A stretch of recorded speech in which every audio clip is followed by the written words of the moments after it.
तो good morning दोस्तों, welcome back to the channel. ये मतलब हो आप सब अच्छे होंगे और स्वस्थ होंगे और मस्त होंगे। कौन नहीं, कहेगा? मस्त दूसरे चैनल पे। तो भाई एक किस्सा शेयर करना आपसे चाहता तो मैं था कि वो खुद ही आपसे बताएं, पर उनकी कुछ टेक्निकल इशू थे, नहीं कर सकती थी, कैमरे पे आके बोल नहीं सकती थी उस चीज को।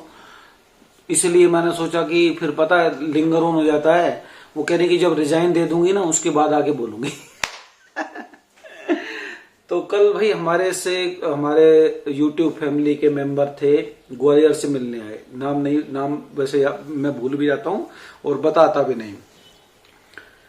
काफी देर तक हमारी उनसे बात होती रही। फिर लास्ट में करीबन डेढ़ दो घंटे बैठने के बाद जब उनसे बात हुई कि पता चला कि जो हमारी मैडम थी बिल्कुल साधारण सी लग रही थी, बहुत सामान्य सी। उन्होंने बताया कि वो ग्वालियर में एक जगह पे रजिस्ट्रार ऑफिस में एग्जीक्यूटिव मजिस्ट्रेट हैं। उम्र का शायद आइडिया नहीं, 35 के आसपास होंगी, पर उनको 7 साल के करीब जॉब करते हुए हो गया। वो करीब मैंने 8 साल जॉब हुए और 6-7 साल उसकी तैयारी की थी दिल से। काफी एकेडमिक्स उनके मतलब बता रहे थे उनके हस्बैंड। उन्होंने तो देखिए, उन्होंने कोई बड़ाई वगैरह नहीं करी कि वो इंटेलिजेंट है क्या है, वो तो बिल्कुल सामान्य थी। पर जब पढ़ते खुलती गई तो वो बताती गई कि 10th में उनके बहुत सारे सब्जेक्टों में 100 आउट ऑफ 100 थे। अब वो जैसा कि मैंने टाइटल में लिखा था कि सरकारी जॉब कैसे फांसी का फंदा, या कोई भी जॉब सरकारी नहीं प्राइवेट भी ऐसी हो जाती है। तो कह रही कि फिर मैंने उनसे पूछा कि वो चाह रही हैं कि वो हो चुकी है उस जॉब से परेशान, और कई बार उन्होंने रिजाइन करने की सोची है कि अब उस सिस्टम में वो रह के काम नहीं कर सकती। आपको पता है, देखिए रजिस्ट्रार ऑफिस, तहसीलदार वगैरह ये सारे में, और फिर किसी भी तरह की ऊपर वाली पोजीशन पे देखिए आपको कुछ ना कुछ कमा के ऊपर देना पड़ता है, वरना आप टिक ही नहीं सकते, आपके ट्रांसफर होते रहते हैं। तो उनके साथ भी कई बार ट्रांसफर हो गया है। कह रही कि अब जिस सिस्टम में जो चल रहा है उसके अंदर वो फिट नहीं होती है। और मैंने कहा कि अगर आपको ये बात कहीं से पता चल जाती तो पहले, कह रही मैं तो जिंदगी में ज्वाइन नहीं करती। हालांकि बड़ा मुश्किल है, जैसे मैं आपको बता भी रहा हूं। अब आगे मैं वीडियो क्यों बना रहा हूं, वीडियो में उन लोगों के लिए बना रहा हूं जो या तो इस तरह के जॉब के लिए प्रिपरेशन कर रहे हैं, या फिर किसी बिजनेस के लिए, या किसी के लिए भी। तो कम से कम एक बार रिक्वेस्ट है कि उसके अंदर जरूर जाके देखिए, उन आदमियों से 2-4 आदमियों से मिलिए। अगर मान लीजिए आप IAS की तैयारी कर रहे हैं, या LDC की, या UDC की, कि आपके कितने फ्रीक्वेंट ट्रांसफर होंगे, आपको घर से रह के अलग अलग रह के क्या कंप्रोमाइज करना पड़ेगा, क्या नहीं करना पड़ेगा। क्योंकि जब आप एक बार चीज में जब घुस जाएंगे ना, वो फ्रस्ट्रेशन होगी। बहुत सारे आपने देखा होगा, हालांकि रेयर केस होते हैं कि कोई सुसाइड कर ले या कुछ कर ले, पर वो लेवल की तैयारी, जिस लेवल की तैयारी करके वो मेहनत करके उस पोजीशन को हासिल करते हैं, फिर बाद में पता चलता है नहीं यार, इसके अलावा तो कुछ करते तो शायद ज्यादा खुश रह पाते। क्योंकि उनको एक ऑरा बना दिया जाता है हमारे एक समाज के अंदर कि भाई कि शर्मा जी या वर्मा जी का लड़का ऐसा है तो आपको भी ऐसा करना है। वो खुद बता रहे कि भाई इसलिए करते हैं कि शादी में अच्छा दहेज मिलेगा। और वो खुद बता रहे, उन्होंने बताया ना कि लड़की मजिस्ट्रेट है और लड़का भी मजिस्ट्रेट है। 60 लाख एग्जीक्यूटिव 60 लाख रुपए, दोनों मजिस्ट्रेट होने के बावजूद भी लड़की को दहेज देना पड़ा। लड़की को दहेज देना पड़ा। और दोनों की लव मैरिज है। हाँ, और सबसे बड़ी बात, दोनों की लव मैरिज है, पर फिर भी कोई बोलो कि सिस्टम के और समाज के उससे निकल ही नहीं सकते, तो दहेज भी देना पड़ा। फिर कहने का मतलब है कि जिसकी भी आप प्रिपरेशन कर रहे हैं या किसी भी काम की, जब तक आप उसके अंदर नहीं झांक लेंगे ना, हालांकि बड़ा मुश्किल होता है। मेरे को जब हमारी को बेटी को ने बोला था टेनिस खेलने के लिए, तो एक थे मिडिल क्लास थे, क्या नाम उनका, बिस्ट जी थे। जब मैंने शुरुआत करी थी अपने बेटी को टेनिस खिलाने की, बताऊं इसी तरह से हर आदमी का रिएक्शन होता है, आपका भी होगा और मेरा भी था। मैंने कहा कि यार मैं बेटी को टेनिस खिलाना है, तो उन्होंने कहा कि शर्मा जी आपके दाने बिक जाएंगे, प्लीज मत कराइए, बहुत खर्चा है। फिर मेरे मन में तुरंत आया, अच्छा बेटे, अपने बेटे को तो खिला रहा है और शर्मा जी को रोक रहा है। फिर हम कूद गए टेनिस में। पहला नुकसान बताता हूं क्या हुआ कि टेनिस की बॉल उस समय, आज से लगभग 10 साल, 50 रुपए की एक आती थी। तो हमारी पहले उसमें टेनिस में ना बॉल वगैरह बहुत खो जाती है, कोई दिक्कत नहीं होती, एक शॉट मारा बॉल चलेगी। हमने 2 घंटे लगाए उस बॉल को ढूंढने के लिए, 50 रुपए की। फिर लास्ट एज क्या आई थी, जब हम टेनिस खेलते खेलते 5-6 साल हो गए, मैं बेटी को बोलता था कि तू बॉल में शॉट मार, इधर जाती है, चाहे तू 500 रुपए की 1000 रुपए की बॉल खो दे, कोई दिक्कत नहीं है, पर तेरा टाइम इतना है प्रैक्टिस के लिए कि उसमें ढूंढने में बर्बाद नहीं करना है। हाँ, बहुत सारा पैसा लगा हमारा को, हालांकि मेरा एक मोटिव था कि बच्चा टेनिस प्लेयर बने या नहीं बने, मेंटली और फिजिकली बहुत स्ट्रांग हो गई।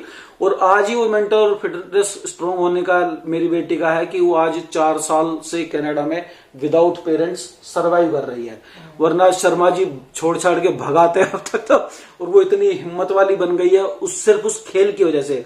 तो मेरे बैक माइंड में ये था कि चाहे प्रोफेशनल बने या ना बने, मेंटली काफी स्ट्रांग हो जाएगा। आपने पता है कि आमतौर पर स्पोर्ट्समैन बहुत स्ट्रांग हो जाते हैं, ऐसी वो है भी। तो कहने का मतलब है कि भाई जो भी आप जॉब की तैयारी कर रहे हैं, जो कोई कुछ भी कर रहे हैं, उन लोगों से जिस डिपार्टमेंट में तैयारी कर रहे हैं, अब उनका वो कह रही कि कुछ है ना, है कि ट्रैफिक वगैरह में अंदर ट्रांसफर हो जाए, कुछ हो जाए, तो कह रही वहां पे कुछ अलग तरह के पंगे होने वाले हैं। तो कुल मिला के फाइनेंशियली उनके पास उतना नहीं, उसके बावजूद भी उसमें फंसी हुई है कि ने अब मेहनत की है तो कितने साल, 1 साल करनी है, 6 महीने करनी है। मैंने कहा कि अगर इस तरह, उन्होंने एक एग्जाम्पल दिया, कलेक्टर ऑफिस है उनके वहां से 80 किलोमीटर और किसी के यहां से 150 किलोमीटर, तो कह रही मेरे को 80 किलोमीटर बार बार बुलाते हैं, जबकि वो काम ऑनलाइन कॉन्फ्रेंस से हो सकता है। तो कह रहे कि कलेक्टर साहब को क्या है कि अपनी शेखी बघारनी होती है या कोई बातें करनी होती हैं, जैसे बॉस का होता है, सभी जगह ऐसा ही होता है, प्राइवेट ही, गवर्नमेंट ही नहीं, प्राइवेट में भी, कि बॉस को अपनी वो दिखाने के लिए कि चलो भाई बैठे हैं, बातचीत करेंगे, थोड़ी धौंस जमाएंगे, बेमतलब में टाइम पास करेंगे, कि करीब 4 घंटे 5 घंटे हमारे को आने जाने में लग जाते हैं, ग्राउंड पे कैसे काम करेंगे।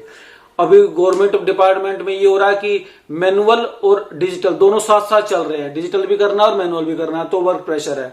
तो कुल कहने वीडियो बनाने का मतलब, ये भी मैं बता दूं कि वो उनके हस्बैंड ना 3 दिन से हमें फोन कर रहे थे कि आपसे मिलना है, लेकिन हम बिजी थे बहुत ज्यादा।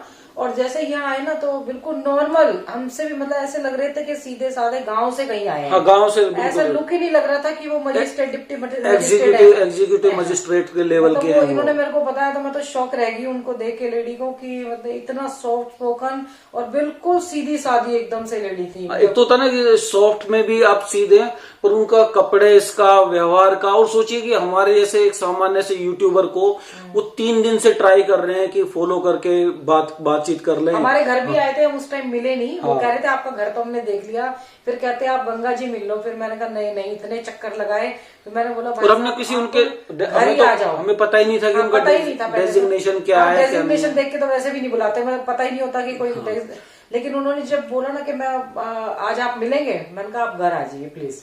तो सेटिस्फेक्शन ऑफ जॉब, भाई जब तक आप उस जॉब के अंदर नहीं जाएंगे, क्या क्या आपको कंप्रोमाइज करना पड़ेगा, क्या क्या चीजें सहनी पड़ेंगी, वो आप जरूर देख लीजिए, क्योंकि बाद में जाके आदमी फंस जाता है। और फंस के ना, देखिए अगर अपने मन के काम में आपको थोड़ी दिक्कत हो सकती है कि इनिशियली स्टेज में हो, क्योंकि उस टाइम पे पर जितनी आप मेहनत करेंगे, अगर आप किसी गवर्नमेंट के लिए तैयारी कर रहे हैं, किसी के लिए, उससे ज्यादा आप अपने पैशन वाले काम में, उससे कहीं ऊपर उसी टाइम में, जैसे मान लीजिए अगर 7 साल अपने पैशन वाले काम में करती मेहनत, तो शायद पहुंच जाती। पर क्या है कि समाज में एक दिखावा हो गया है कि भाई फलाने का लड़का IAS ऑफिसर है, वो मैनेजर है, वो LDC UDC।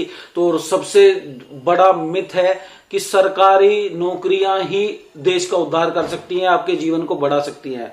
मेरा पर्सनली मानना है कि सरकारी, लगभग अधिकतर लोग, ज्यादातर मेजोरिटी जनता, सरकारी लोग सिर्फ हरामखोरी और secure, so called secure future की भाई आप करें या ना करें, आपके पास तनख्वाह आएगी, बुढ़ापे में पेंशन आएगी, हालांकि वो भी धीरे धीरे खत्म हो जाएगा। जो भी समझदार आदमी है, मैंने खुद आज तक कोई सरकारी फॉर्म नहीं भरा, कभी किसी से मैंने सरकार से उम्मीद नहीं करी कि मेरे को नौकरी मिल जाए। अगर आपके अंदर टैलेंट है ना, तो आपके लिए सरकारी नौकरी बनी ही नहीं है, फिर चाहे IAS ऑफिसर की हो, क्योंकि वो भी कहीं ना कहीं जाके ऐसे अनपढ़ से मंत्री के सामने आपको हाथ जोड़ने पड़ेंगे। वो आपको, चाहे वो चावल खा रहा हो, वो फैल रहा होगा, पर आपको धमका देगा IAS ऑफिसर को किसी भी तरह से।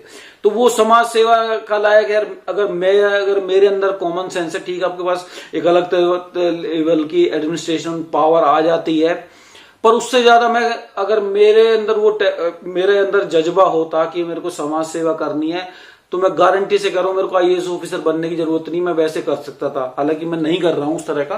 पर कोई भी अगर आप काम के लिए स्पेशली आप सरकारी जॉब में जा रहे हैं, लगभग बहुत कम लोग जाते हैं आजकल, तो लोग आर्मी में भी सिर्फ जॉब के लिए जाते हैं। पैशन वहां पे ठीक है, जब आपको ट्रेंड उस तरह से किया जा सकता है, मोटिवेशन मिलता है, तो पैशन भी क्रिएट हो जाता है। पर अधिकतर आप सोचिए कि किसी भी जॉब के लिए आप 1000 या 100 वैकेंसी निकालिए, लाखों लोग अप्लाई करते हैं, तो सबका पैशन थोड़ी है, क्योंकि हर आदमी चाहता है कि उसकी जॉब हो जाए और फ्यूचर सिक्योर हो जाए। तो कोई भी कहने का, वीडियो बनाने का यही मतलब था, आप किसी भी उम्र में अपने बच्चे को या आप उसको प्रेशराइज कर रहे हैं या वो कुछ कह रहा है, तो उसको लाइव जो आप 7-8 साल या 2 साल 4 साल मेहनत करना चाहते हैं, उस बंदे से एक बार जरूर मिल लीजिए कि जो मैं बनना चाहता हूं, जिस फील्ड में मैं उतरना चाहता हूं, वो है कैसी। शायद आपके समझ आ जाए, हालांकि आती नहीं है। बहुत से बोलते हैं अरे ये डरा रहा है हमारे को, और बाद में खुद तो छोड़ नहीं पा रहा है। तो एक बार मिल लेंगे तो कम से कम आपके मन में रहेगा, क्या पता आपके डिसीजन को चेंज, जैसे मेरे साथ बहुत सारे, अब उनसे बात हुई कि आप हमारे से किस लिए मिलना, कह रहे कि नहीं, फिर समझ रहे हैं कि वे चीजों को कैसे आगे बढ़ाया जाए, कैसे इस जॉब से क्विट किया जाए, ऋषिकेश आए या क्या आए, बच्चे का फ्यूचर, छोटी उनकी बेटी भी 2-3 साल की है अभी, उसको छोड़ना पड़ रहा है, दोनों हस्बैंड वाइफ जॉब कर रहे हैं, एक प्राइवेट एक वो सरकारी वाली, तो वो समझना चाहते थे। तो क्या पता आप उस जिस जो सपना आप देख रहे हैं उससे मिलने के बाद आपका वो, हाँ जी कुछ कह रहे थे, 2 साल की बेटी है, 2 साल की बेटी है, तो वो आपको शायद बता पाए। हम आपको एग्जांपल देता हूं कि एक भाई था हमारा, अब काफी दिनों से फोन कर रहे थे, हम मिल नहीं पा रहे थे, तो एक दिन हम स्पेशली उधर से परमार्थ निकेतन उस साइड से गुजर रहे थे, तो वो वहीं पे ठहरे थे, हमने बुला लिया उनको, तो वो जाते जाते हमारे साथ चलने लगे जानकी झूला तक।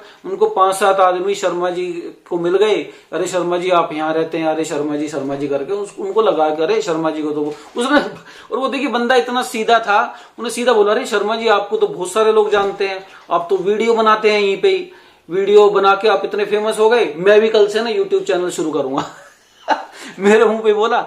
तो पता है, अब उसको शर्मा जी का नहीं पता कि मैंने पहले ही बताया था कि शर्मा जी जब मैं बाल कटाने गया तो उसको बोल रहा, अरे शर्मा जी है ना बहुत सारा मोटा पैसा कमा रहे हैं, कई लाखों रुपए में। मैंने कहा कि भाई उसने शायद हमारा वीडियो नहीं देखा, उसको बता देना मैं कितना कमाता हूँ। मैं 10,000 से लेके 20,000 जैसे जैसे व्यू अगर आते हैं उसके बीच में कमाता हूँ। मैंने कहा कि 12 क्या एवरेज अगर 12-15 हजार रुपए में आप क्या घर चला पाओगे? और मैं तो बिल्कुल वेला आदमी हूँ, मेरे को ज्यादा दिक्कत भी नहीं होती कि भाई मैं कहाँ इधर भटक रहा हूँ उधर भटक रहा हूँ, मैं कहीं के भी जो मैं करता हूँ वो वीडियो बना लेता हूँ। पर आपका 10-15 हजार में वीडियो चल जाएगा। आपको फ्रेंकली बताता हूँ, जब आज मेरे जो मेन चैनल है उस पे 10,000 व्यू आते हैं हर वीडियो के अंदर, मैं डेली डालता हूं, तो लगभग 15 से 17-18 हजार के बीच में आएंगे। अगर उससे कम आते हैं तो वो एवरेज फिर वो 12-10 से नीचे 8 भी चली जाएगी। तो इतनी मेहनत 17-18 घंटे की मेहनत करके क्या आप यूट्यूब चैनल चला पाओगे?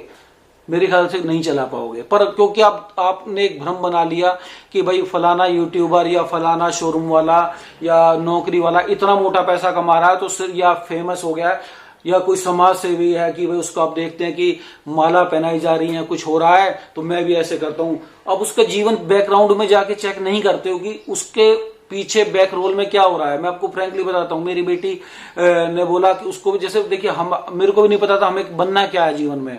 उसने कहा कि यार मेरे को फैशन का शौक है तो मैं फैशन डिजाइनर बन जाती हूँ। मैंने अपने भाई से, एक है मौसी का लड़का, उनकी कुछ फैशन डिजाइनर जान पहचान, मैंने कहा इसको बैक सीन दिखाते हैं कि फैशन डिजाइनर का असली मतलब क्या होता है। हमारे वहीं पे शाहपुर जेट है, वहां पे बहुत सारे डिजाइनरों के बड़े बड़े बुटीक वगैरह हम लेके गए। बुटीक बाहर से तो बहुत सुंदर है, अंदर उसके टेलरिंग होती है, टेलर सिलाई सिल रहा होता है। और हर फैशन डिजाइनर को वो सिलाई आना बहुत जरूरी है, आपको पैटर्न खुद काटना है, ये करना है। मेरी बेटी ने देखा ये काम करना पड़ेगा उसने आइडिया तुरंत ड्रॉप कर दिया। तो जब तक आप उस प्रोफेशन से उस जगह पे मिल नहीं लेंगे ना, उन लोगों से मिलिए, थोड़ा उसमें टाइम डालिए कि अब जैसे जो ऋषिकेश आने से पहले या कोई भी काम करने से पहले आप उन लोगों से जब आप लाइव एक्सपीरियंस ले लेंगे ना, चाहे माने या ना माने, कम से कम 2-4 लोगों से ऐसे मिल लेंगे, वो आपको सही मन की व्यथा बता देंगे। बहुत सारे हो सकता है झूठ भी बोले, हो सकता है मैं भी झूठ बोलता हूं, तो आप 2-4 से मिलेंगे तो आप एक कंक्लूसिव रिजल्ट पे पहुंच जाएंगे कि भाई मेरे को करना है या नहीं करना है।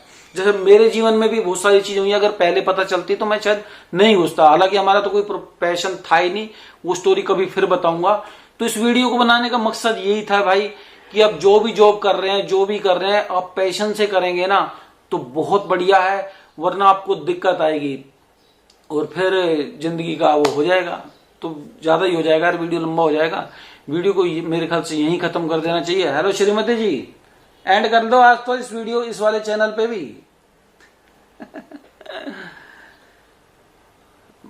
देखा, वेट करना पड़ता है इसके लिए। अरे है क्या भाई? नहीं है भाई, पता नहीं, शायद बाहर चले गए घूमते घूमते। मिलते हैं फिर किसी किस्से में, कहानी में, या फिर वीडियो में, या एक्सपीरियंस में। तब तक के लिए हर हर गंगे, हर हर महादेव।